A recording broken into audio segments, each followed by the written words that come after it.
இந்த மாதிரிலாம் ஆடி இருந்தேன்னு வையன் எந்த மேட்சும் ஜெயிக்க முடியாது மச்சி. இப்போ அந்த லாஸ்ட் பால் ஆடி இருந்தேன்னு வையன் என்ன பண்ணிருப்பேன் தெரியுமா? கேள நீ கேள.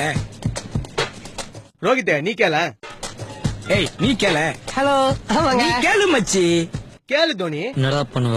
இங்க பாரு மச்சி, நம்ம ஐடியா ரொம்ப சிம்பிள். கண்ண முடின்னு பேட்ட சுத்துவேன், மாட்டி இருந்தா 6 இல்லனா லாஸ். பாவம் நம்ம டீமுக்கு. நமக்கு 1000 மேட்ச் இருக்குது மச்சி. டேய் உனக்கு வெக்கமே இல்லையாடா? கான்பிடென்ட். வாழ்க்கையில இந்த கான்பிடென்ட் இல்லன்னு வையேன் பிக் ப்ராப்ளம் வச்சு.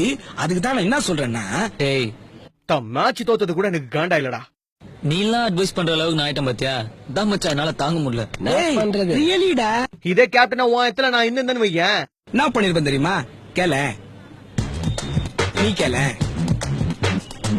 ஏய் நீ கேள. நீ கேளு மச்சி. என்னடா பண்ணிருப்ப? பவுலிங் போடுறது மட்டும் இல்லாம நானே ஓபனிங் பேட்ஸ்மேனாவும் இறங்கி இருப்பேன்.